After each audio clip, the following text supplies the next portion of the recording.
찰스 디킨스의 블리크 하우스 61번째 이야기 발견. 사랑하는 딸아이가 환하게 밝혀주던 그 비참한 구석을 내가 자주 드나들던 날들은 결코 내 기억 속에서 사라지지 않을 것이다.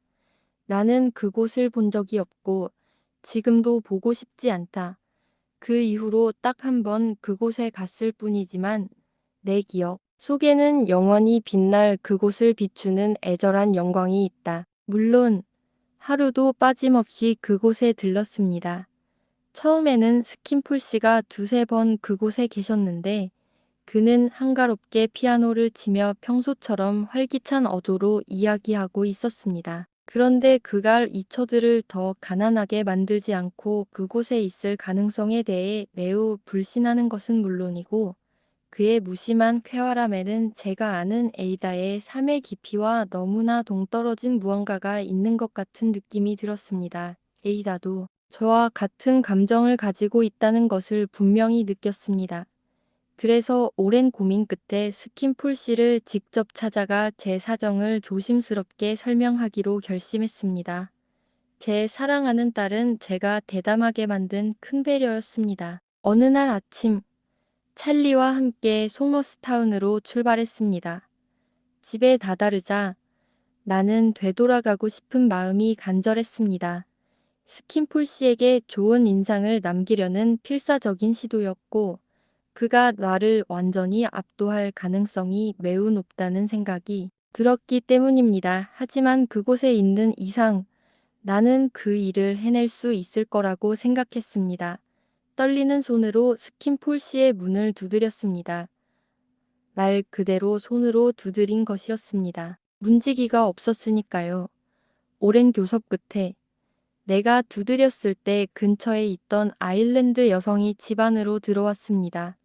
그녀는 부직갱이로 물통 뚜껑을 깨뜨려 불을 피웠습니다. 스킨폴 씨는 방 소파에 누워 플루트를 살짝 불다가 나를 보고 매료되었다.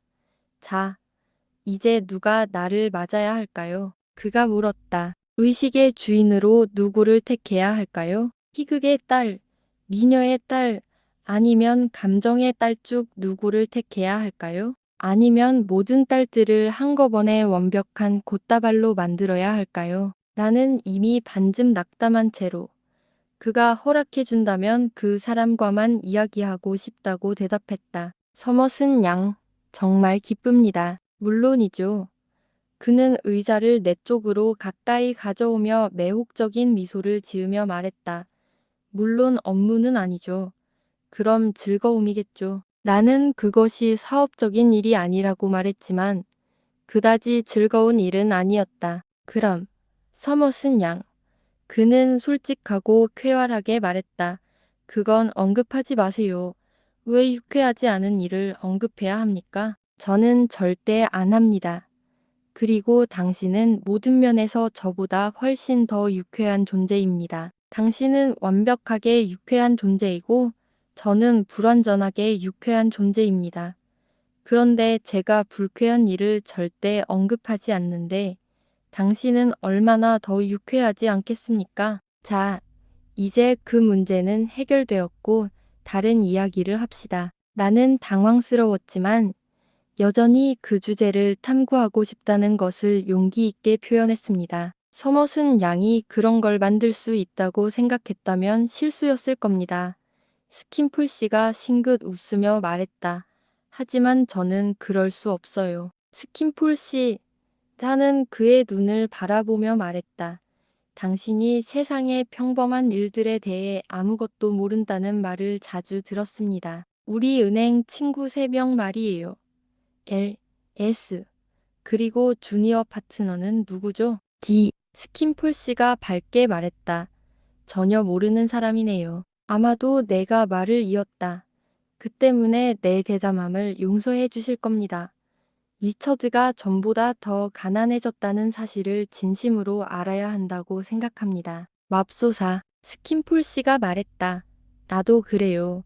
사람들이 그러더군요. 그리고 매우 당혹스러운 상황에서요. 정확히 평행사변형이죠. 스킨폴 씨가 기쁜 표정으로 말했다. 이것은 현재 이다에게 자연스럽게 많은 비밀스러운 불안을 야기하고 방문객이 그녀에게 아무런 요구도 하지 않을 때 그녀가 덜 불안해하는 것 같고 리처드에게는 항상 무거운 불안이 있기 때문에 나는 이렇게 말하는 대담함을 갖게 되었습니다. 내가 간신히 요점에 도달했을 때 그는 두 손을 잡고 빛나는 얼굴로 나를 붙잡고 매우 활기찬 방식으로 그것을 예상했습니다. 거기 안 가세요? 절대 안 됩니다.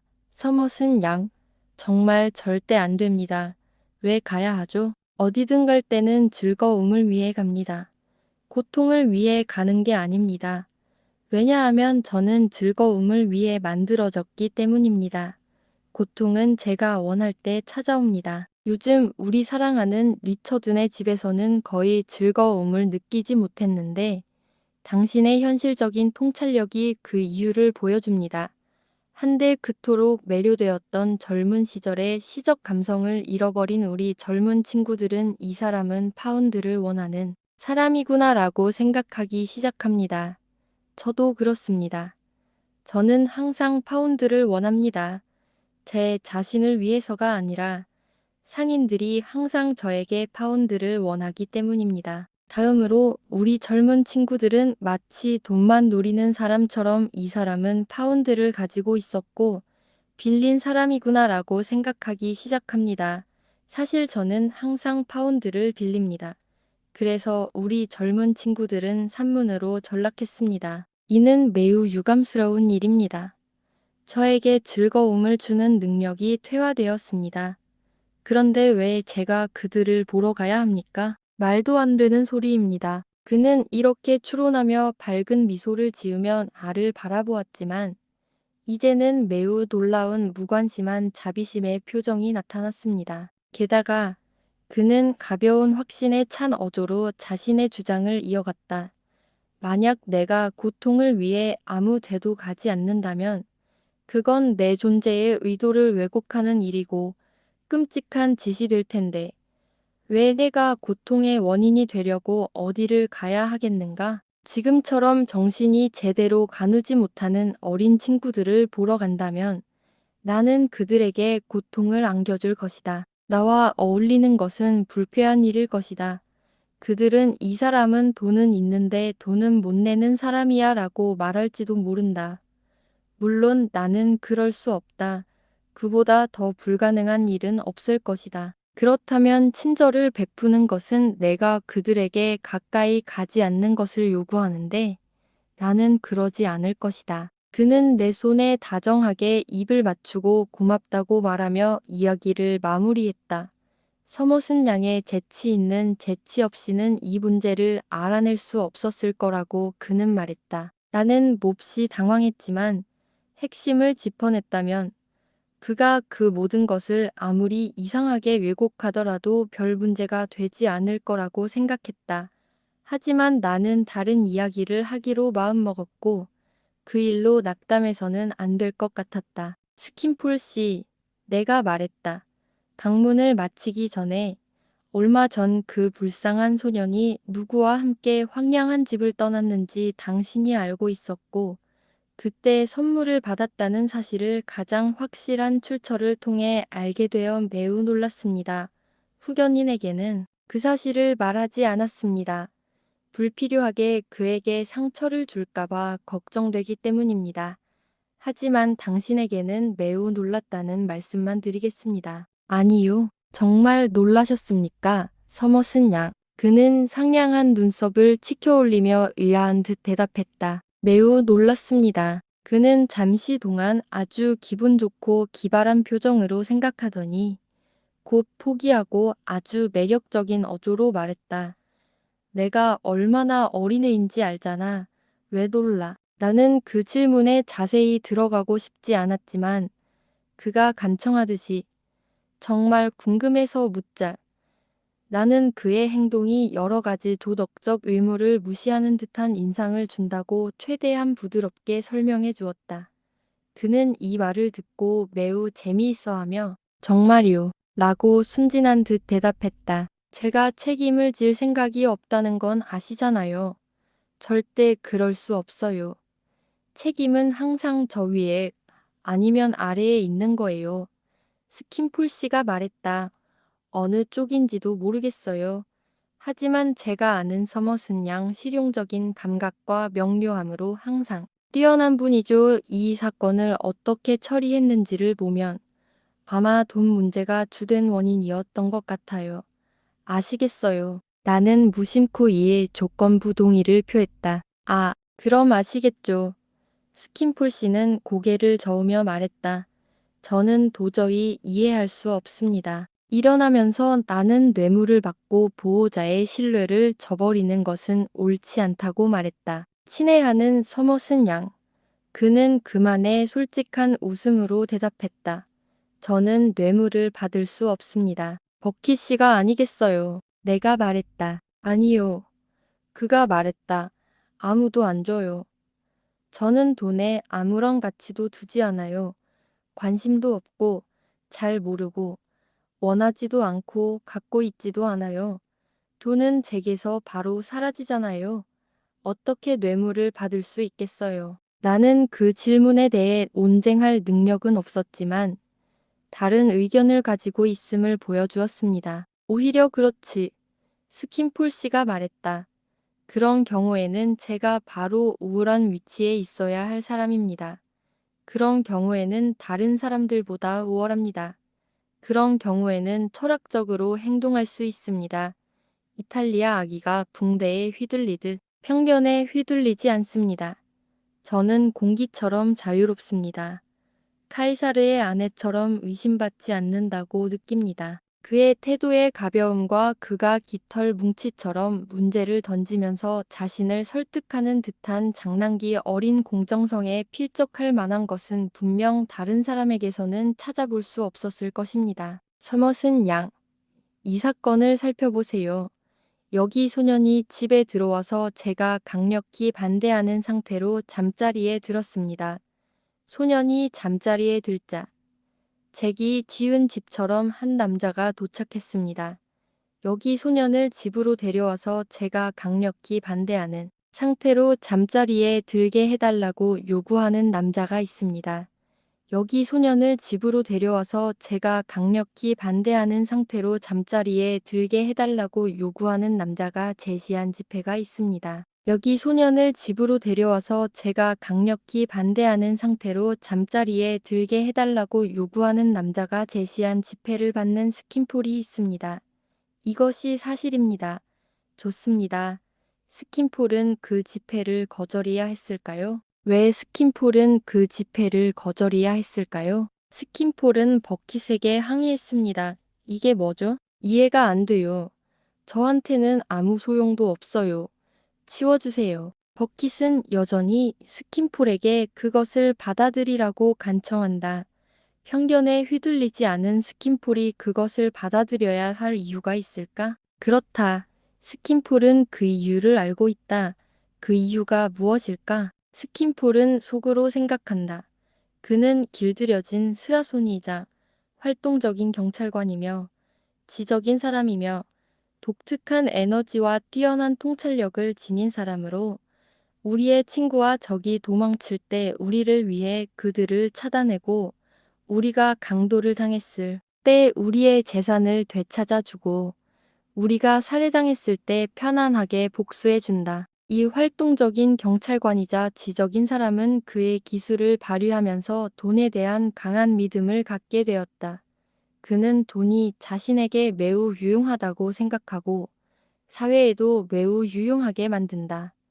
내가 버킷을 원한다고 해서 그 믿음을 흔들어야 할까? 버킷의 무기 중 하나를 고의로 무디게 해야 할까? 버킷의 다음 탐정 작전에서 그를 완전히 마비시켜야 할까? 그리고 또다시 스킨폴이 그 말을 받아들이는 것이 비난받을 만한 일이라면 버킷이 그 어음을 건넨 것은 비난받을 만한 일이지만 버킷에게는 훨씬 더 비난받을 만한 일입니다.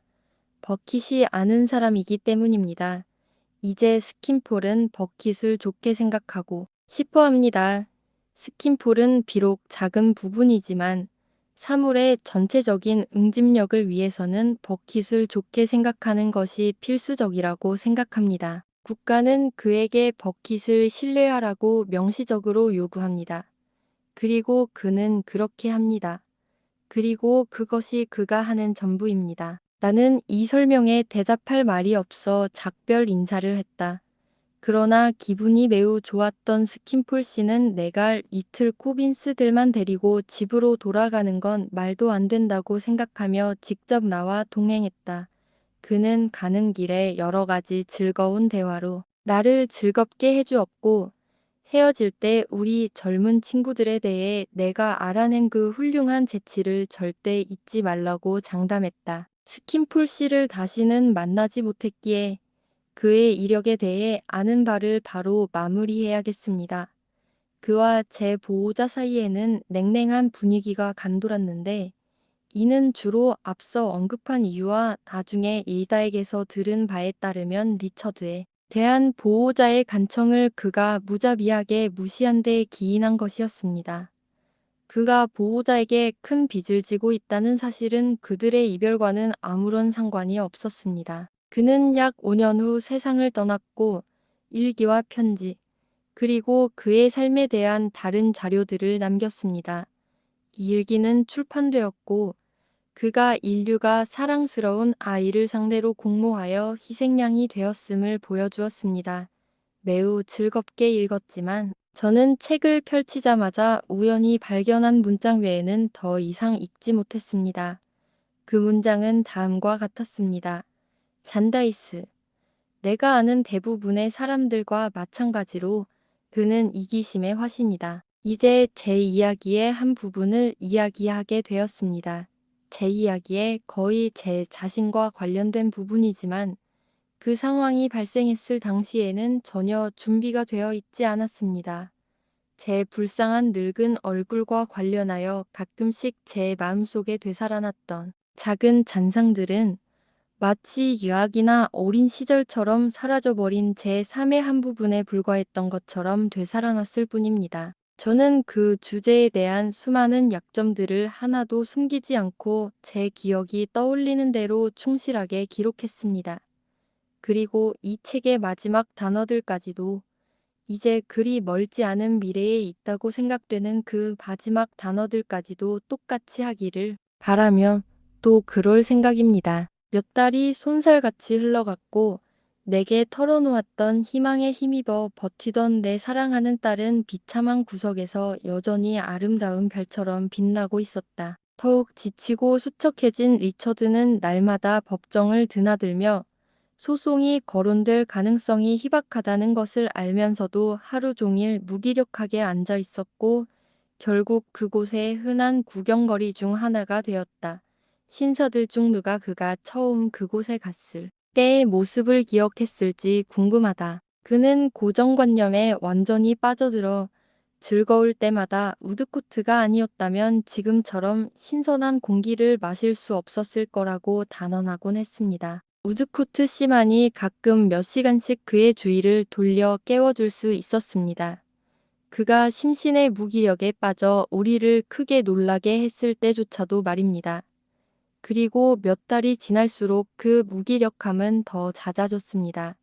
사랑하는 딸아이가 옳았습니다. 그가 아내를 위해 자신의 잘못을 더욱 간절히 쫓았다는 말입니다.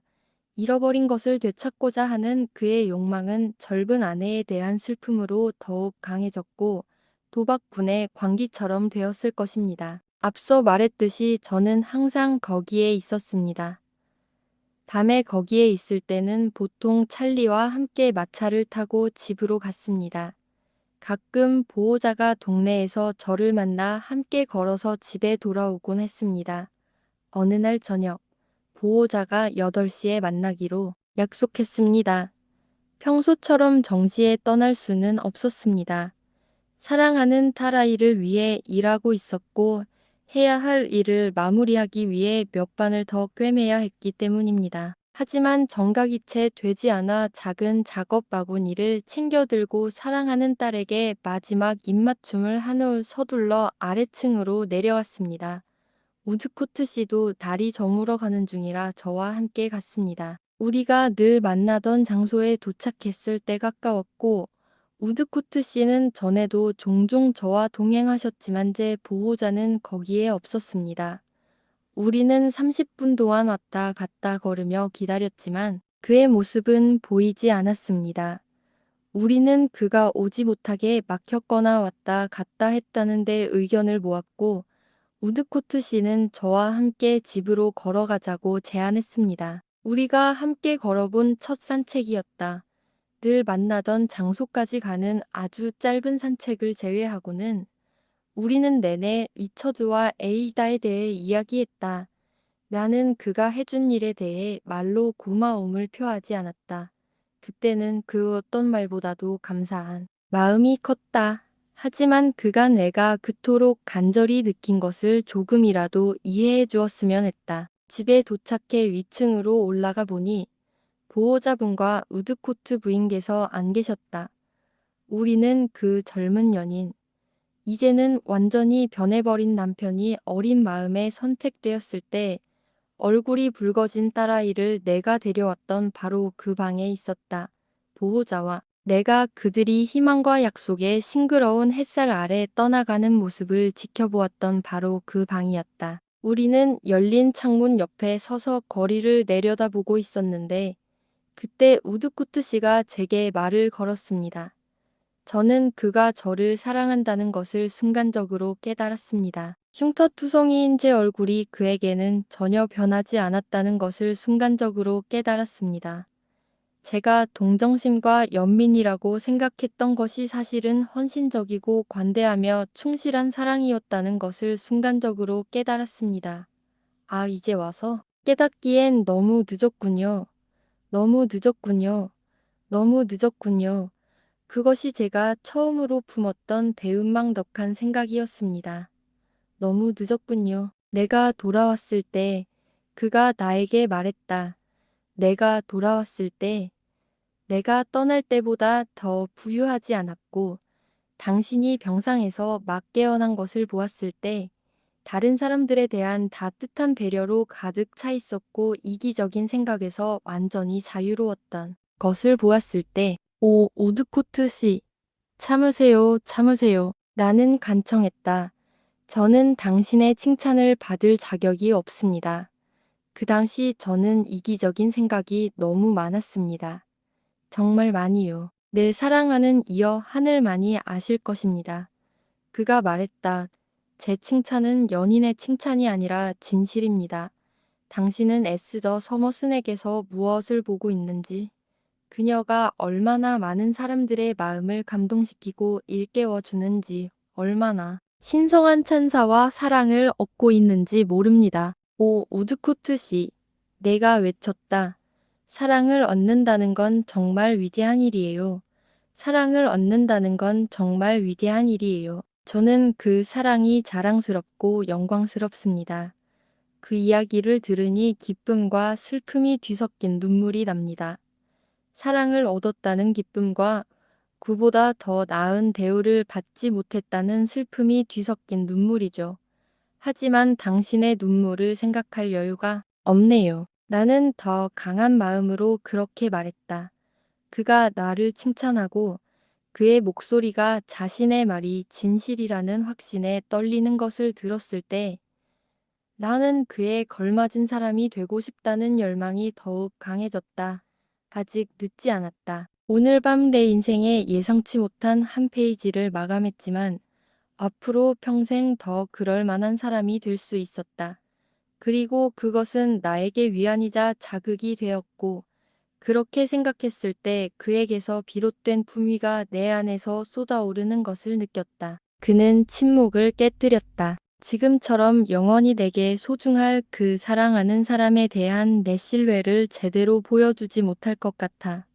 그가 그렇게 말했을 때의 깊은 진심은 나를 강하게 했고 동시에 눈물을 흘리게 했다. 그녀가 내 사랑을 생각할 자유가 없다고 단언한 후에도 내가 그렇게 하라고 재촉했다면 말이지. 사랑하는 에스더. 내가 너에 대해 품었던 애정 어린 생각은 집에 돌아왔을 때 하늘 높이 치솟았다는 것만은 말해두자. 행운의 광선. 속에 서 있는 듯 보이는 첫 시간에도 나는 항상 너에게 이 말을 전하고 싶어 했어. 그리고 이 말을 너에게 헛되이 할까 봐 항상 두려워했어. 오늘 밤 내 희망과 두려움이 모두 충족되었어. 너를 슬프게 하는구나.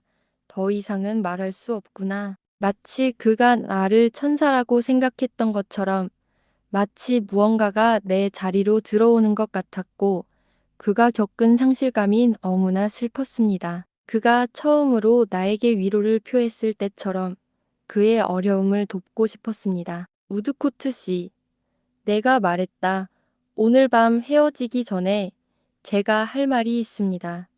제가 원하는 대로는 절대 할 수 없을 겁니다. 하지만 계속하기 전에 나는 그의 사랑과 고통을 더 받을 만한 사람이 누구인지 다시 한번 생각해야 했습니다. 당신의 아량에 깊이 공감하며 죽는 순간까지 그 기억을 소중히 간직하겠습니다.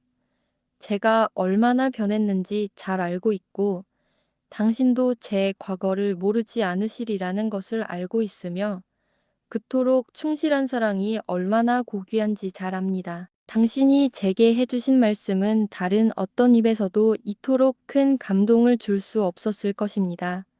그 어떤 누구도 제게 그토록 소중한 것을 줄 수 없기 때문입니다. 이 말씀은 결코 사라지지 않을 것입니다. 저를 더 나은 사람으로 만들어 줄 것입니다. 그는 손으로 눈을 가리고 고개를 돌렸다. 내가 어떻게 그 눈물을 받을 자격이 있겠어요. 우리가 앞으로도 변함없이 함께할 관계 속에서 리처드와 이이다를 돌보며 그리고 앞으로 더 행복한 삶 속에서도 당신이 제 안에서 예전보다 더 나아졌다고 진심으로 생각할 만한 무언가를 발견한다면 오늘 밤 그 무언가가 솟아났을 것이고 당신 덕분이라고 믿어주세요. 그리고 절대 믿지 마세요.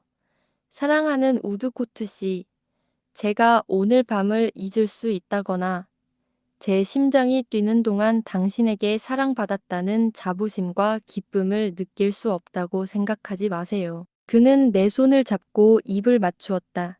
그는 다시 본래의 모습으로 돌아왔고 나는 더욱 용기를 얻었다. 방금 말씀하신 내용을 보니 당신의 노력이 성공했기를 바랍니다. 내가 말했다. 그렇습니다. 그가 대답했다. 잘다이스 씨의 도움으로 성공했습니다. 잘 아시는 당신도 짐작하시겠지만 저는 잘다이스 씨의 도움으로 성공했습니다. 그에게 하늘의 축복이 있기를 바랍니다. 내가 그에게 손을 내밀며 말했다. 그리고 당신이 하는 모든 일에 하늘의 축복이 있기를 바랍니다. 소원을 이루기 위해 더 잘하겠습니다.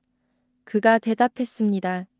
소원은 제가 당신으로부터 받은 또 다른 신성한 신탁을 맡게 하는 것과 마찬가지로 이 새로운 의무를 수행하게 해줄 것입니다. 아, 리처드. 나는 무의식적으로 소리쳤다. 내가 없으면 그 사람은 뭘 할까? 아직은 가야 할 의무가 없습니다. 설령 가야 한다 하더라도 저는 그를 버리지 않을 겁니다. 서머슨 양. 그가 떠나기 전에 꼭 짚고 넘어가야 할 또 한 가지가 있습니다. 내가 사랑을 아껴두었다가는 받을 수 없는 그 사랑을 나보다 더 가치 있게 여기게 될 거라는 걸 알고 있었거든요. 우드코트 씨, 내가 말했다. 잘 자라고 인사하기 전에 제 입에서 나오는 말을 들으시면 기뻐하실 겁니다. 앞으로 제 앞에는 분명하고 밝은 미래가 펼쳐질 테니까요. 저는 매우 행복하고 행운이 따르며 후회하거나 바랄 것이 하나도 없습니다. 그는 정말로 기쁜 소식이었다고 대답했습니다. 어린 시절부터 저는 최고의 인간이 주는 끊임없는 선함의 대상이었습니다. 저는 그분께 모든 애착, 감사, 사랑의 끈으로 묶여 있어서 제가 살아가면서 할 수 있는 어떤 일도 하루의 감정을 표현할 수 없습니다. 저도 그 감정에 공감합니다. 그가 대답했다. 자른다이스 씨에 대한 말씀이시군요. 그분의 미덕은 잘 알겠지만 저만큼 그분의 인품의 위대함을 알 수 있는 사람은 거의 없을 겁니다. 그분의 모든 가장 고귀하고 훌륭한 자질들은 제가 이토록 행복한 미래를 만들어가는 과정에서 비로소 제게 드러났습니다. 그리고 만약 당신이 이미 그에게 최고의 경의와 존경을 표하지 않았더라도 저는 그것이 사실임을 알고 있습니다. 제 생각에는 당신이 저를 위해 그에게 품었던 이러한 확신과 그 확신이 당신 안에 그를 향한 감정을 불러일으켰을 때 그 마음이 그에게도 드러났을 것입니다. 그는 열렬히 그랬을 거야. 정말 그랬을 거야 라고 대답했다. 나는 다시 그에게 손을 내밀었다. 잘 자요. 내가 말했다. 안녕히 가세요. 첫 번째는 내일 만날 때까지이고, 두 번째는 우리 사이의 이 주제에 대한 작별 인사로 영원히 남을 것입니다. 예, 잘 자요. 안녕히 계세요. 그는 나를 떠났고, 나는 어두운 창가에 서서 거리를 바라보았다. 그의 사랑은 그 변함없고 관대한 모습으로 너무나 갑자기 찾아왔기에 내 용기가 다시 무너지고 솟구치는 눈물에 거리가 완전히 물들었을 때에도 그는 나를 떠나지 않았다. 하지만 그 눈물은 후회와 슬픔의 눈물이 아니었다. 그는 나를 평생의 연인이라 부르며 그때처럼 앞으로도 영원히 그에게 소중한 사람이 될 거라고 말했는데 나는 그 말을 들은 기쁨을 가슴에 담아둘 수 없을 것 같았다. 처음 떠오른 야릇한 생각은 이미 사라져 버렸다. 그 말을 듣기에는 너무 늦지 않았다. 그 말을 통해 선하고 진실하며 감사하고 만족하는 마음을 갖기에도 너무 늦지 않았다. 내 길은 얼마나 쉬웠고 그의 길보다 얼마나 더 쉬웠던가. 다음 영상에서 62번째 이야기가 이어집니다.